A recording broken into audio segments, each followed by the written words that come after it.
బులెటిన్లో డీటెయిల్స్ చూస్తే ఆర్థిక ఇబ్బందులున్న సూపర్ 6 అమలు చేస్తున్నామని డిప్యూటీ సీఎం పవన్ కళ్యాణ్ అన్నారు. రాయలసీమను రతనాల సీమగా మార్చేందుకు చిత్తశుద్ధితో పనిచేస్తున్నామని చెప్పారు. ప్రతి కుటుంబానికి 25 లక్షల ఆరోగ్య బీమా కల్పించామని చెప్పారు. ఒకే రోజు రికార్డు స్థాయిలో గ్రామ సభలు నిర్వహించామన్నారు. శాంతి భద్రతలకు ఎలాంటి ఇబ్బందులు కలగకుండా చూస్తున్నామని తెలిపారు. అనంతపురంలో కూటమి ప్రభుత్వం నిర్వహించిన సూపర్ 6 సూపర్ హిట్ బహిరంగ సభలో ఆయన పాల్గొని ఈ వ్యాఖ్యలు చేశారు. మీ ముందుకున్నాం ఈ సూపర్ 6 కార్యక్రమం ఇన్ని వేల కోట్లు ఆర్థిక ఇబ్బందుల నుండి వీటన్నిటిని ముందుకు తీసుకురాగలుగుతున్నామంటే మీ భవిష్యత్తు కోసం, యువత భవిష్యత్తు కోసం, మహిళల భవిష్యత్తు కోసం, ప్రతి ఆంధ్రప్రదేశ్ లో ఉన్న ప్రతి ఒక్కరూ బాగుండాలి, మీరు ఆనందంగా ఉండాలి. మీరే అన్నారు, ఆ రోజు మేము అడిగాం, రాష్ట్రం బాగుండాలి, యద్భావం తద్భవతి. మీరు ఎలా ఆలోచించారో మేమందరం కలిసికట్టుగా పార్టీలు వేరైనప్పటికీ రాష్ట్ర హితువు, రాష్ట్ర శ్రేయస్సును దృష్టిలో పెట్టుకొని ఈ రోజున మీ ముందుకొచ్చి ఇంత ఘన విజయంగా, ఇంత దిగ్విజయంతో ఈ సూపర్ 6 కార్యక్రమాన్ని మీ ముందుకు తీసుకొచ్చాం. దీని సూపర్ 6 కార్యక్రమానికి సంబంధించి భవిష్యత్తు రాయలసీమ వెనుకబాటుతనం గురించి, దానికి నీటి సౌకర్యాల గురించి, పారిశ్రామిక గురించి గౌరవ ముఖ్యమంత్రి గారు మాట్లాడతారు. నేను చెప్పదలుచుకున్నది ఒకటి, ఆరోగ్య బీమా పథకం సాకారం కాబోతుంది. ఒక్కొక్క పథకం ద్వారా ఒక్కొక్క కుటుంబానికి 25 లక్షల ఆరోగ్య బీమా వర్తిస్తుంది. అలాగే పర్యాటక రంగంలో కూడా మనకి దాదాపు 10,000 పైచులకు పెట్టుబడులు ఆకర్షిస్తున్నాం. అలాగే పంచాయతీ రాజ్ శాఖలో కూడా పల్లె పండుగ ద్వారా 13,300 గ్రామ పంచాయతీలని గ్రామ సభ నిర్వహించి రికార్డు చేసి 2,007 కిలోమీటర్ల బీటీ రోడ్లు, 4,000 కిలోమీటర్ల సిసి రోడ్లు చేయగలిగాం. కూటమి ప్రభుత్వం ప్రతి అడుగులోని త్రికరణ శుద్ధితో పనిచేస్తుంది. గౌరవ ప్రధానమంత్రి శ్రీ నరేంద్ర మోదీ గారి వికసిత్ భారత్ విజన్ దిశగా గౌరవ ముఖ్యమంత్రి శ్రీ నారా చంద్రబాబు నాయుడు గారి నాయకత్వంలోని కూటమి ప్రభుత్వం ముందుకు సాగుతూ 2047 నాటికి ఆంధ్రప్రదేశ్ ని దేశంలో నెంబర్ 1 రాష్ట్రంగా తీర్చిదిద్దుతామని మీ అందరికీ తెలియజేసుకుంటూ, త్వరలోనే ప్రజా రాజధాని అమరావతి పూర్తి అవుతుందని బీజేపీ రాష్ట్ర అధ్యక్షుడు పీవీఎన్ మాధవ్ చెప్పారు. పోలవరం అమరావతికి నిధులను కేంద్రం విడుదల చేసిందని, వేగంగా ప్రాజెక్టులు నిర్మాణం జరుగుతాయని ఆయన వెల్లడించారు. డబుల్ ఇంజిన్ సర్కారు హయాంలో ఏడాదిలో 9.70 లక్షల కోట్లు పెట్టుబడులు వచ్చాయన్నారు. 20 లక్షల మందికి ఉద్యోగ అవకాశాలు కలుగుతాయని తెలిపారు. రాష్ట్రంలో సామాజిక ఆర్థిక సమానత్వం సాధించడానికి పెట్టిన పథకాలు సూపర్ 6 పథకాలని మాధవ్ చెప్పుకొచ్చారు. అనంతపురంలో కూటమి ప్రభుత్వం నిర్వహిస్తున్న సూపర్ 6 సూపర్ హిట్ బహిరంగ సభలో ఆయన ఈ వ్యాఖ్యలు చేశారు. మిగతా రాష్ట్రాలు కూడా ఇవి సూపర్ 6 కాదు, అనేక 6లు మనందరం కూడా చూసాం. IPL లో హైయెస్ట్ 6లు కొట్టిన వాడికి అవార్డు ఇస్తారు. ఇవాళ ఈ యొక్క ఆంధ్రప్రదేశ్ మన గౌరవ ముఖ్యమంత్రి చంద్రబాబు నాయుడు గారి నేతృత్వంలో కేవలం 6 6లు కొట్టలేదు, అనేక 6లు కొట్టాం.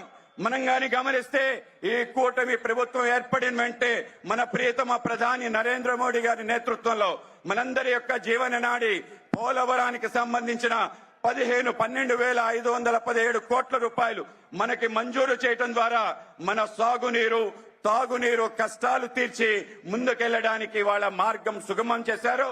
త్వరలోనే 2 సంవత్సరాల్లోనే ఇవాళ కూటమి నేతృత్వంలో గౌరవ ముఖ్యమంత్రి చంద్రబాబు నాయుడు గారు, డిప్యూటీ ముఖ్యమంత్రి పవన్ కళ్యాణ్ గారి నేతృత్వంలో 2 సంవత్సరాల్లో పూర్తయి గ్రావిటీలో కృష్ణా బేసిన్ కి నీరు రావటం, కృష్ణా బేసిన్ కి నీరు వస్తుందంటే రాయలసీమకి ఏదైతే 200 TMC హామీ ఉందో అది నెరవేరడానికి త్వరలోనే కాబోతుందని మీ అందరికీ చెప్పడానికి ఇవాళ గర్వపడుతున్నాను.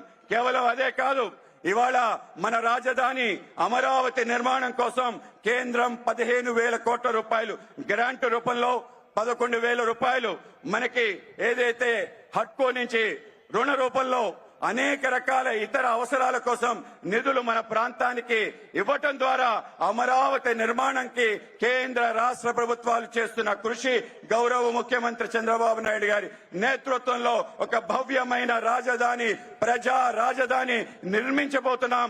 అది ఇంకో 6 అని మనం గమనించాలి. కేవలం ఇదే కాదు, మన ప్రాంతంలో ఉపాధి ఉద్యోగ అవకాశాలు కల్పించే విధంగా మన ప్రాంతానికి కల్పతరువుగా ఉన్న ఏదైతే విశాఖ స్టీల్ ప్లాంట్ ఉందో, స్టీల్ ప్లాంట్ ని రక్షించడం కోసం 11,440 కోట్ల రూపాయలు ఇవ్వటం, దీంతో పాటు ఈక్విటీ మిగతా అవసరాలకన్నిటికీ డబ్బులు ఇవ్వటం ద్వారా ఇవాళ స్టీల్ ప్లాంట్ ని నిలబెట్టడం కూడా మాట ఇచ్చినట్లుగానే కూటమి సర్కార్ రాష్ట్రాన్ని అభివృద్ధి వైపు నడిపిస్తోందని మంత్రి సత్యకుమార్ యాదవ్ చెప్పారు. 65 లక్షల మందికి తల్లికి వందనం పథకం అందించినట్లు మంత్రి తెలిపారు. 1 కోటి మందికి దీపం పథకం ద్వారా లబ్ధి చేరుకుందని వెల్లడించారు. ఇలా చెప్పినట్లుగానే అన్ని పథకాలను అందిస్తున్నామన్నారు. రాష్ట్రాన్ని సమన్వయంగా నడపడమే కాకుండా లక్షల ఉద్యోగాలు కల్పిస్తున్నామని తెలిపారు. ఏపీని అభివృద్ధి వైపు నడుపుతుంటే గత 5 ఏళ్లు పరదాల చాటున దాక్కున్న జగన్ అసత్య ప్రచారాలు చేస్తున్నాడని మంత్రి మండిపడ్డారు. చేయడం ద్వారా మన సాగునీరు తాగునీరు కష్టాలు తీర్చి ముందుకెళ్లడానికి వాళ్ళ మార్గం గెలిపిస్తే కేంద్రంలో రాష్ట్రంలో డబుల్ ఇంజన్ సర్కార్ ఏర్పాటైతే ఈ రాష్ట్రాన్ని అభివృద్ధి పదంలో తీసుకెళ్తామని చెప్పారు. ఈ రాష్ట్ర ప్రజలకు సంక్షేమ పథకాలను అందిస్తామని చెప్పారు. చెప్పిన విధంగానే ఇవాళ రాష్ట్రంలో ఒక ఫీల్ గుడ్ వాతావరణాన్ని తయారు చేసింది కూటమి ప్రభుత్వం. 65 లక్షల మందికి సామాజిక పెన్షన్లు, 68 లక్షల మందికి తల్లికి వందనం ద్వారా ప్రయోజనం, 1 కోటి మందికి దీపం పథకం ద్వారా అక్క చెల్లెలకు ప్రయోజనం, 2 కోట్ల మందికి పైగా ఉచిత బస్సు రవాణా సౌకర్యం ఇచ్చిన ప్రతి హామీని నెరవేరుస్తూ ఇవాళ అదే సమయంలో పోలవరం పూర్తి చేస్తూ రాజధానిని నిర్మిస్తూ అనేక ప్రాంతాల్లో హైవేలని, ఎక్స్ప్రెస్ వైలని, రోడ్లని, ఎయిర్పోర్ట్లని, పోర్ట్లని నిర్మిస్తూ అభివృద్ధిలో రాష్ట్రాన్ని ఆర్థిక ప్రగతిలో పరుగులు పెట్టిస్తూ అదే సమయంలో సంక్షేమాన్ని కూడా పెద్దపీట వేస్తూ అభివృద్ధిని సంక్షేమాన్ని సమాంతరంగా తీసుకెళ్తూ లక్షల కోట్ల పెట్టుబడులు తీసుకెళ్లడమే కాకుండా లక్షల కోట్ల మందికి ఉద్యోగ ఉపాధి అవకాశాలు కల్పిస్తూ ఈ రాష్ట్రంలోని యువతకు సాధికారత కల్పిస్తున్న కూటమి ప్రభుత్వం ఒకవైపు పనిచేస్తూ చెప్పని విధంగా 25 లక్షల వరకు ఈ రాష్ట్రంలోని ప్రతి ఒక్కరికి యూనివర్సల్ హెల్త్ పాలసీ తీసుకొచ్చి ఒక ఆరోగ్య సంరక్షణ కుటుంబ పెద్దగా కూటమి నాయకత్వం చేపడుతుంది. అదే విధంగా రాష్ట్రంలో చదువుకున్న విద్యార్థులకి నాణ్యమైన వైద్య విద్యను అందించడానికి మెడికల్ కళాశాలను కూడా నాణ్యమైన ప్రమాణాలతో పూర్తి చేసే కార్యక్రమానికి శ్రీకారం చుడుతుంటే ఈ 5 సంవత్సరాల పాటు పరదాల చాటున బ్యారికేడ్ల మాటన తిరిగిన నాయకత్వం ఇవాళ నీరు నింగి నేల నీరు నిప్పు ధూళి పంచభూతాల్ని వదలకుండా లూటీ చేసిన క్రిప్టో కరెన్సీ గ్యాంగ్ ఇవాళ ప్రజాధనాన్ని, ప్రభుత్వ ధనాన్ని, ప్రైవేట్ ఆస్తులను కూడా దోచుకున్న క్రిప్టో కరెన్సీ గ్యాంగ్ మళ్ళా ఇవాళ ఫ్యాక్టరీలు నడిపిస్తూ ప్రభుత్వం మీద అసత్య ప్రచారాలు చేస్తూ ప్రజల్లో అపోహలు సృష్టించే ప్రయత్నం చేస్తోంది. ఇటువంటి మారీచుల్ని తరిమి కొడతామా వద్దా? తరిమి కొట్టాలా వద్దా? ఇటువంటి మాయా మచ్చంద్రుల్ని భూస్థాపితం చెయ్యాలా లేదా? ఆంధ్రప్రదేశ్లోని కూటమి ప్రభుత్వం అమలు చేస్తున్న సూపర్ 6 పథకాలపై ఏపీసీసీ అధ్యక్షురాలు వైఎస్ షర్మిల విమర్శలు గుప్పించారు. ఇచ్చిన హామీలలో ఒక్కటి కూడా పూర్తిగా అమలు చేయకుండానే సూపర్ హిట్ అని ప్రచారం చేసుకోవడం సిగ్గుచేటు అని ప్రజలను నవ్వించే చర్య అని ఆమె ఘాటుగా విమర్శించారు. విజయవాడలో ఆమె మాట్లాడుతూ ప్రభుత్వం ప్రజలకు ఇచ్చిన మాట నిలబెట్టుకోవడంలో విఫలమైందని ఆరోపించారు. రాష్ట్రంలోని 50 లక్షల మంది నిరుద్యోగుల్లో కనీసం ఒక్కరికైనా 3,000 భృతి అందిందా అని ఆమె ప్రభుత్వాన్ని సూటిగా ప్రశ్నించారు. అధికారంలోకి వస్తే 20 లక్షల ఉద్యోగాలు ఇస్తామని చెప్పిన హామీ ఏమైందని నిలదీశారు.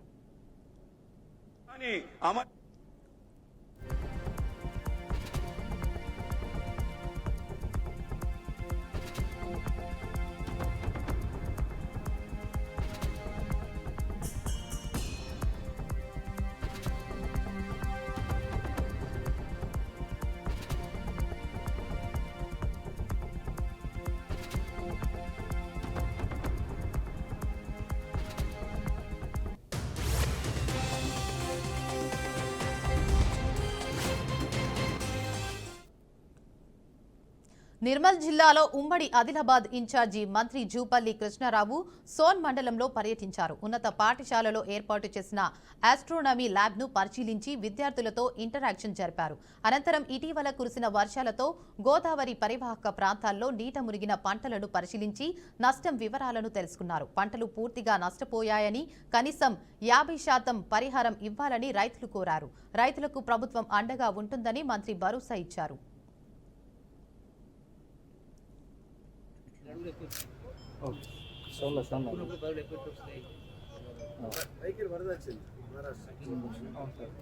ఆ 10 ఫీట్లు ఎక్కువ వచ్చినాయి కాబట్టి బ్యాక్ వాటరు అంటే ఫుల్ అయిపోయి దాని పైన మళ్ళీ పనులు వచ్చినాయి కాబట్టి అంత ఎక్కువ చురుకు ఎక్కువ కింద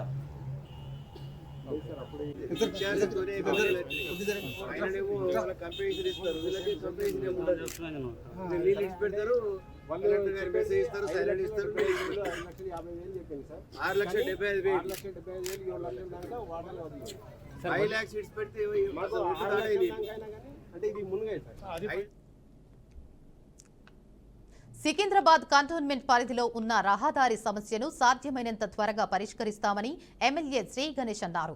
కంటోన్మెంట్ వాసుల వారి కష్టాలు తీర్చేందుకు అన్ని ప్రయత్నాలు చేస్తామన్నారు. త్వరలోనే డిఫెన్స్ మినిస్టర్ను కూడా కలుస్తామంటున్న శ్రీ గణేష్తో మా ప్రతినిధి స్వీయ వర్మ ఫేస్ టు ఫేస్. అంటున్నారు మన కంటోన్మెంట్ అభివృద్ధి కోసం ప్రభుత్వ అధికారులు మీ వద్దకు వస్తున్నారు అంటున్నారు. కంటోన్మెంట్ ఎమ్మెల్యే శ్రీ గణేష్ గారు త్వరలోనే కాసేపట్లో విచ్చేయబోతున్నారు. ఇక్కడికి చాలా మంది ప్రజలు కూడా తమ సమస్యలు తెలియజేయడానికి ఇక్కడికి విచ్చేయడం జరిగింది.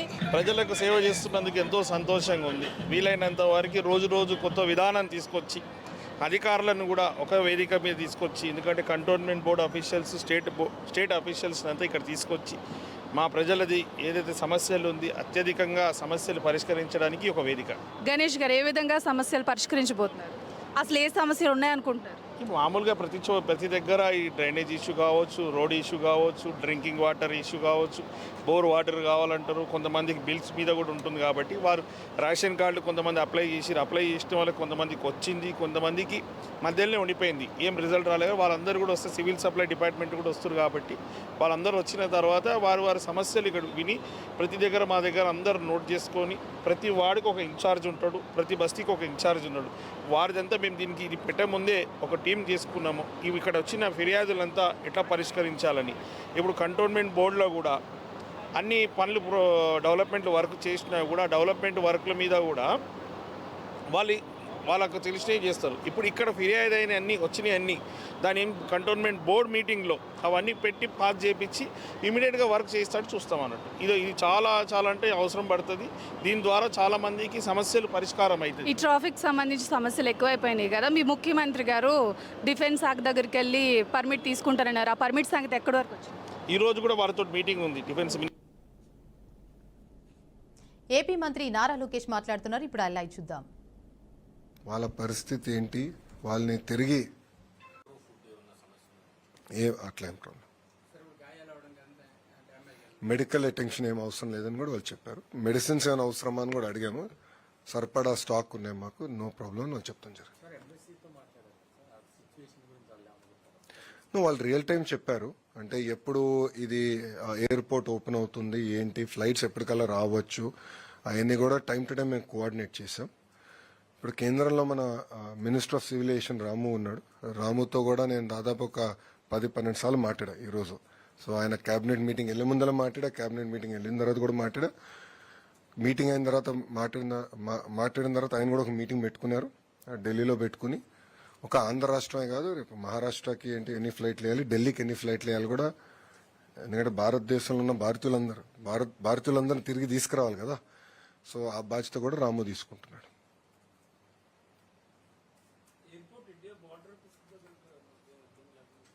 సార్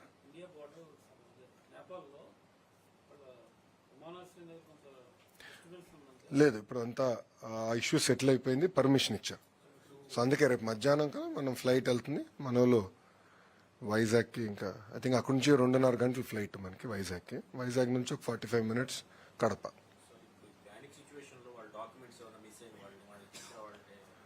అదంతా మేము ట్రాక్ చేసుకుంటున్నాం. అదే ఇబ్బంది లేదు, మేము ట్రాక్ చేసుకుంటున్నాం. కావాలంటే కాపీస్ అని కూడా పంపిస్తాము. అలాంటి ఇబ్బంది అయితే ఏం లేదు. సో కొంతమంది పాపం వాళ్ళు బట్టలు పోగొట్టుకున్న వాళ్ళు ఉన్నారు, ఒకరిద్దరు పాస్పోర్ట్ పోయిన వాళ్ళు కూడా ఉన్నారు. అదే we are coordinating with embassy. Real time మేము కోఆర్డినేట్ చేసి అవసరమైన టెంపరరీ ట్రావెల్ డాక్యుమెంట్స్ అన్ని కూడా ఏర్పాటు చేస్తాం. ఆ ప్రాబ్లం ఏం లేదు.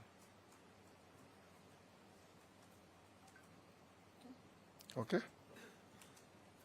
No questions.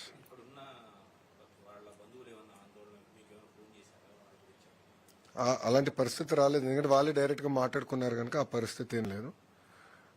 వాళ్ళతో మేము మంత్రులు మేము అందరం మాట్లాడాం కనుక వాళ్ళు కూడా హ్యాపీగా ఉన్నారు. ఎస్, ప్రభుత్వం ఉంది అని ఒక భరోసా వాళ్ళు కలిగింది. సో ఎక్కడ ప్యానిక్ అవ్వలేదు. టైం టు టైం వాళ్ళు కూడా ఫీడ్బ్యాక్ ఇస్తున్నారు. లైక్ కొంతమంది మాకు రోడ్ ఓపెన్ అయింది, మేము ఏం చేయమంటారు, బార్డర్కి వెళ్ళొచ్చా, మీ అభిప్రాయం ఏంటని కూడా అడిగారు. మేము కొంచెం డైరెక్షన్స్ ఇచ్చాం. పలానా దగ్గరికి వెళ్ళిన అక్కడ ఈ వ్యక్తి ఉంటారు, రిసీవ్ చేసుకుంటారు, అటు నుంచి మేము చూసుకుంటాం, ఏర్పాట్లన్నీ చేస్తామని కూడా చెప్తాం.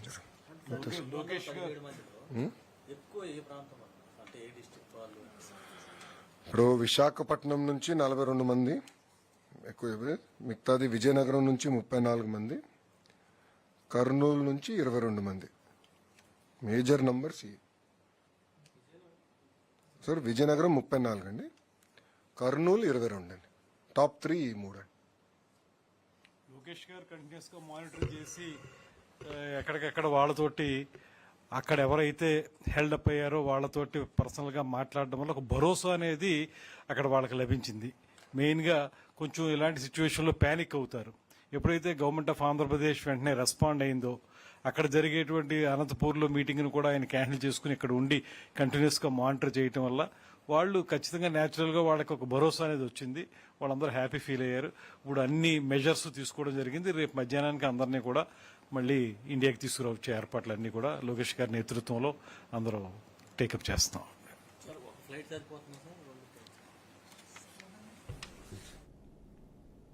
బంగారం ధర అడ్డు అదుపు లేకుండా పెరిగిపోతుంది. బంగారం ధర ప్రతిరోజు ఆల్ టైం రికార్డు స్థాయిని దాటుకుంటూ ముందుకు దూసుకొని వెళ్తున్నాయి. మంగళవారం బంగారం ధర సరికొత్త రికార్డును సృష్టించింది. 24 క్యారెట్ల 10 గ్రాముల బంగారం ధర ఏకంగా 1,12,000 వరకు వెళ్లింది.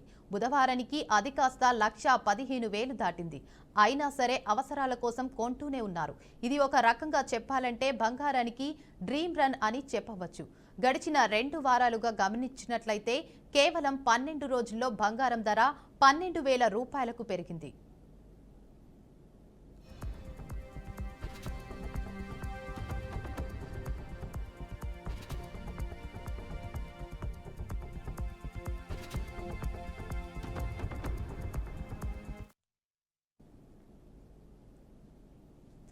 ఇక బంగారం ధరలు ఆకాశాన్ని అంటుతున్నాయి. అయినా సరే బంగారం ప్రియులు మాత్రం జోరు తగ్గించడం లేదు. తమకు నచ్చిన గోల్డ్ను కొనుక్కునేందుకు పోటీ పడుతున్నారు. హైదరాబాద్ ముకుంద జ్యువెలర్స్ లో వినియోగదారుల సందడి నెలకొంది. 1,15,000 అంటే అయినా అవసరాలను ఆపలేము కదా అంటున్నారు.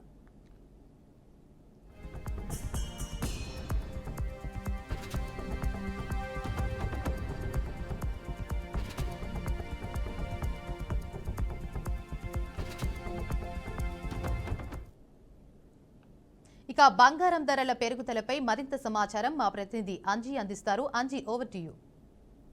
బంగారు ధరలు అంటే ఆకాశానికి అంటే 24 క్యారెట్ల గోల్డ్తో పాటు 22 క్యారెట్ల గోల్డ్ కూడా ఆల్మోస్ట్ 1,10,000 మార్కుడు దాటి. దాని గురించి మనం ప్రస్తుతం దాచపల్లి కృష్ణ దగ్గర ఉన్న ముకుంద జ్యువెలర్స్ డైరెక్టర్ దగ్గర ఉన్నాము. ప్రస్తుతం ఆయన మాటలు విందాం. సార్, బంగారు ధరలు ఎలా ఉన్నాయి? బంగారం ధరలు ఎలా ఉన్నాయంటే కొంచెం అలా పెరుగుతూ ఉన్నాయి. ఎప్పుడు లేదంటే ఈ నెలలో కొంచెం ఆల్ టైమ్ హై రీచ్ అయింది. 24 క్యారెట్స్ అయితే కనుక 1,12,800 అలా నడుస్తుంది. వెండి ధరలు ఎలా ఉన్నాయి? వెండి ధరలు ఏంటంటే ఇంతకుముందు అంత అబ్నార్మల్గా పెరిగేది కాదు. ఈ మధ్య వెండి మీద కూడా అందరూ ఇన్వెస్టర్స్ అందరూ ఇంట్రెస్ట్ చూపిస్తుండటం వల్ల వెండి ధరలు కూడా ఎప్పుడూ లేనంత విధంగా, ఇంతకుముందు ఏంటంటే సంవత్సరానికి ఒకసారి 10 నుంచి 15% అలా పెరిగేది. ఈ సంవత్సరంలో దగ్గర 50 నుంచి 60% దాకా సిల్వర్ రేటు హైక్ అయింది. దానికి డిఫరెంట్ రీజన్స్ ఉన్నాయి, అవి మనం మాట్లాడుకుందాం. సార్, అయితే బేసికల్గా అంటే బంగారు ధరలు పెరగచ్చా, ఫ్యూచర్లో పెరగచ్చా, లేకపోతే తగ్గే అవకాశాలు ఉన్నాయా? అంటే వినియోగదారులు అంటే మైండ్ సెట్ డిఫరెంట్ ఉంటుంది. ఎలా ఉంటుంది? బేసిక్గా ఏంటంటే ఏ ప్రోడక్ట్ అయినా సరే పెరగడం అనేది ఈజీగా పెరుగుతుంది, కాకపోతే తగ్గడానికి చాలా టైం తీసుకుంటుంది. అఫ్ కోర్స్ తగ్గినా కూడా ఏంటంటే పెరిగిన రేట్లో 100 రూపాయలు పెరిగిందంటే అందులో 10-20 రూపాయలు తగ్గుద్ది, అంతకుమించి పెద్ద తగ్గదు. కాబట్టి ఇప్పుడున్న మార్కెట్ సిచ్యుయేషన్స్, ఇంటర్నేషనల్ పరిస్థితులు చూసుకుంటే అంతర్జాతీయంగా గోల్డ్ బాగా బలపడుతుంది. ఎందుకంటే ఆల్ సెంట్రలైజ్డ్ బ్యాంక్స్ కూడా దీని మీద ఇన్వెస్ట్మెంట్ చేస్తుంది. అందువల్ల ఏంటంటే ఫ్యూచర్లో మనం బంగారం తగ్గుద్దని మనం ఎక్స్పెక్ట్ చేయట్లేదు. కాకపోతే ఏ రోజుగా రోజు ఇవాళ ఉన్నది మంచి రేటు అన్న ఫీలింగ్తోనే మనం ముందుకెళ్లాల్సి వస్తుంది. అయితే మధ్యతరగతి కుటుంబాలు అంటే ఈ రేట్లు అంటే 1,10,000 రూపాయలు మార్క్ దాటింది కాబట్టి మధ్యతరగతి కుటుంబాల వాళ్ళు అంటే ఎలాంటి ప్లాన్స్ కానీ చేస్తే అంటే ఫ్యూచర్లో వాళ్ళ పిల్లలు కానీ వాళ్ళ భవిష్యత్తు గురించి కానీ అంటే ఇప్పటి నుంచి ఎలా సేవింగ్ చేస్తే బాగుంటుందని ముకుంద జ్యువెలర్స్ నుంచి మీరు ఎలా చెప్తారు? అంటే బేసిక్గా గోల్డ్ అనేసరికి ఏంటంటే అన్ని వర్గాల వారు యూజ్ చేస్తారు. Middle class, hire middle class, lower middle class, high class అందరూ యూజ్ చేస్తారు. ఒక్కొక్కళ్ళు వాళ్ళ స్థాయికి తగ్గట్టుగా వాళ్ళు గోల్డ్ కొంటూ ఉంటారు. అందరూ కొనుక్కోవచ్చు, రేట్తో సంబంధం లేకుండా మధ్యతరగతి వాళ్ళు కొంటారు, హై క్లాస్ వాళ్ళు కొంటారు. కాకపోతే ఏంటంటే ఒకేసారి కొనలేని వాళ్ళ కోసం ఏంటంటే మన దగ్గర డిఫరెంట్ ప్లాన్స్ అనేవి మనం ఇంట్రడ్యూస్ చేసాము. అందులో 3 టైప్స్ ఆఫ్ ప్లాన్స్ ఉన్నాయి. అవి వచ్చేసి గోల్డ్ సేవింగ్ స్కీమ్స్ అనమాట, గోల్డ్ సేవింగ్స్ ప్లాన్స్. ఆ ప్లాన్స్ ఏంటంటే ప్రతి గోల్డ్ మీద ఇంట్రెస్ట్ ఉన్న వాళ్ళు అంటే ఎవ్రీ మంత్ ఒక 5,000 10,000 20,000 వాళ్ళ స్థాయికి తగ్గట్టుగా వాళ్ళు ఇన్వెస్ట్ చేసుకుంటూ ఉంటే వాళ్ళు కట్టిన రోజు సపోజ్ ఈరోజు పే చేస్తారు, ఈ రోజు రేటు మీద వాళ్ళకి గోల్డ్ లాక్ చేస్తాము. అలాగా నెక్స్ట్ మంత్ పేమెంట్ చేసేటప్పుడు ఆ రోజు ఉన్న రేటు మీద వాళ్ళకి గోల్డ్ లాక్ చేస్తాము. ఇలా డిఫరెంట్ 11 మంత్స్ డిఫరెంట్ రేట్స్లో గోల్డ్ పర్చేజ్ చేసుకుంటారు. ఆ టోటల్గా 11 నెలల తర్వాత ఎంతైతే గోల్డ్ వస్తుందో అంత గోల్డ్కి వాళ్ళకి వేస్టేజీ మేకింగ్ ఛార్జీ లేకుండా మనం వస్తువు ఇవ్వడం జరుగుతుంది. కాకపోతే వాళ్ళు తీసుకున్న వస్తువులో రాళ్ళు ఉంటే కనుక మినిమం ఛార్జ్ అనేది రాళ్ళ కాస్ట్ పే చేయాల్సి వస్తుంది. సేవింగ్స్ స్కీమ్ స్టార్టింగ్ ఎంత నుంచి? సేవింగ్స్ ప్లాన్స్ అనేవి మన దగ్గర 1,000 రూపాయల నుంచి కట్టుకోవచ్చు. కస్టమర్ 1,000 రూపాయలతో కట్టుకోవచ్చు. కాకపోతే ఇప్పుడు పెరిగిన రేటు మీద ఏంటంటే వాళ్ళు 1,000 రూపాయలతో స్టార్ట్ చేసుకుంటే 11 నెలలు దాచినా 11,000 అవుతుంది. 1 గ్రామ్ వస్తుంది. ఆ 1 గ్రామ్ వల్ల వాళ్ళకు కూడా పెద్ద ఏమీ యూజ్ ఉండదు. దాన్ని బేసి అంటే ఇది ఎలా స్టార్ట్ చేయాలి, ఎంత స్టార్ట్ చేయాలి అంటే వాళ్ళకున్న అవసరాన్ని బట్టి ఉంటుంది. ఇప్పుడు నెక్స్ట్ ఇయర్ వాళ్ళు ప్లానింగ్ ఉంటుంది. ఇప్పుడు ప్రతి మధ్యతరగతి ఫ్యామిలీకి కానీ పెద్ద ఫ్యామిలీకి కానీ ఒక ప్లానింగ్ ఉంటుంది. పాప పెళ్ళికి ఉంది, నెక్స్ట్ ఇయర్ చేయాలి, లేకపోతే ఒక 3-4 ఇయర్స్ తర్వాత చేయాలి. ప్రతి సంవత్సరం మనం ఒక తులం బంగారం లేకపోతే ఒక 10 తులాల బంగారం సేవ్ చేసి పెట్టుకోవాలి. దాన్ని బేస్ చేసుకొని వాళ్ళ ఇన్కమ్ సోర్స్కు తగ్గట్టుగా వాళ్ళు ఇన్వెస్ట్మెంట్ చేసుకోవచ్చు. ప్రతి ఫస్ట్ మంత్ ఎంతైతే పే చేస్తారో మిగతా 10 నెలలు కూడా అంతే పే చేసుకుని ఆ గోల్డ్ ఆ వెయిట్కి సరిపడి తీసుకోవచ్చు. అయితే ప్రస్తుతం అయితే ఉన్న గోల్డ్ రేట్ అయితే ప్రతి దినం డైలీ హై అవుతుంది. అంటే ఫ్యూచర్లో హై అవుతుందా లేకపోతే తగ్గే అవకాశాలు ఉన్నాయా? అంటే ఇప్పుడే కొంటే బాగుంటుందా? అదే బంగారం కానీ వెండి కానీ ఎప్పటికప్పుడు ఇవాళే మంచి రేట్ అండి. నాకున్న ఎక్స్పీరియన్స్ ప్రకారం చెప్తున్నాను. ఎందుకంటే నేను బంగారం ధరని 250-300 ఉన్నప్పటి నుంచి నేను అబ్జర్వ్ చేస్తున్నాను. నేను ఫీల్డ్లోకి వచ్చినప్పుడు గ్రాము 250 రూపాయలు ఉంటుంది. ఇవాళ 10,130 రూపాయలు ఒక గ్రాము రేటు. గ్రాము 220 రూపాయలు. ఇవాళ 10,130 రూపాయలు. 10,130 రూపాయలు. వెండి రేటు అప్పుడు గ్రాము 4 రూపాయలు 5 రూపాయలు ఉండేది. ఇవాళ 130 రూపాయలు ఉంది. అంటే బేసికల్గా ఏంటంటే బంగారం రేట్లు ఆకాశం అంటున్నాయి కాబట్టి కొంచెం ఇప్పుడు అంటే వెండి ఆభరణాల మీద ఆసక్తి చూపిస్తున్నారా కస్టమర్స్? వెండి కూడా ఏంటంటే బేసిక్గా వెండి ఎంత రేటు పెరగడానికి సపరేట్ రీజన్స్ ఉన్నాయి. ఒకప్పుడు వెండిని మనం ఏంటంటే ఒక 2 రకాల్లోనే యూజ్ చేసాము. ఒకటి వచ్చేసి ఇంట్లో వాడుకునే పూజ ఆర్టికల్స్ లేదంటే మీల్స్ ప్లేట్లు వాటికి వాడేవాళ్ళు. ఇప్పుడు ఏంటంటే ఇంకా ఎక్స్ట్రా 3 సోర్సెస్ యాడ్ అయినాయి దానికి. ఒకటి వచ్చేసి సిల్వర్ జ్యువెలరీ. గోల్డ్ రేట్ కొంచెం పెరగడం వల్ల కొంతమంది సిల్వర్ జ్యువెలరీ మీద కూడా ఆసక్తి చూపిస్తున్నారు. దానికి తగ్గట్టుగా మేము కూడా అన్ని రకాల ప్రొడక్ట్స్ స్టార్ట్ చేస్తున్నాము. వాటికి కూడా బైబ్యాక్ ఫెసిలిటీ ఇస్తున్నాము. ఇంకొకటి రెండోది వచ్చేసి ఈ మధ్య ఎలక్ట్రానిక్ వెహికల్స్ బాగా యూజ్ చేస్తున్నారు. ఈవీ వెహికల్స్లో కూడా సిల్వర్ అనేది మనం యూజ్ చేస్తాం. థర్డ్ సోర్స్ వచ్చేసి గవర్నమెంట్ ఈ మధ్య బాగా సబ్సిడీలు ఇస్తుంది. ఏంటంటే సోలార్ గ్రీన్ ఎనర్జీ కోసం. ఆ గ్రీన్ ఎనర్జీ ప్యానెల్స్లో కూడా సిల్వర్ యూజేజ్ అని ఎక్కువైంది. సిల్వర్ రేటు బాగా పెరగడానికి ఈ 3 రీజన్స్ అనేవి కొత్తగా యాడ్ అయినాయి. అందువల్ల బాగా పెరుగుతుంది సిల్వర్. ప్రస్తుతం మనం చూసాం అంటే ప్రతిరోజు బంగారం అంటే రోజుకు ఆకాశం అంటే గోల్డ్ రేట్లో మనం ప్రస్తుతం అయితే ముకుంద జ్యువెలర్స్లో ఉన్నాము. ముకుంద జ్యువెలర్స్ డైరెక్టర్ దాచల కృష్ణతో మనం ఫేస్ టు ఫేస్ మాట్లాడడం. Over to studio.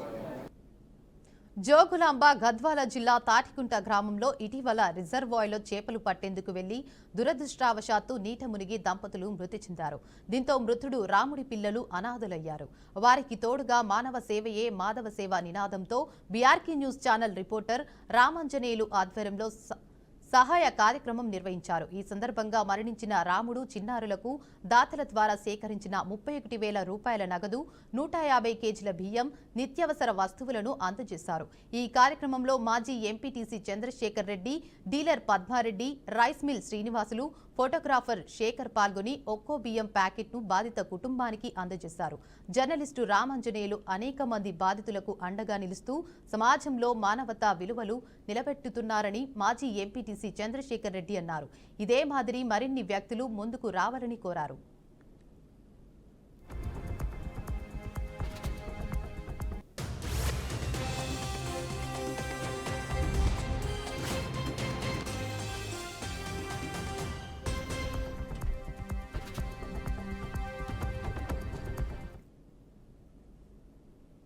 ఇక ఇవి ఇప్పటి వరకున్న బులెటిన్ అప్డేట్స్. మరిన్ని అప్డేట్స్ కోసం చూస్తూనే ఉండండి బీఆర్కే న్యూస్ తెలుగుడి సత్తా.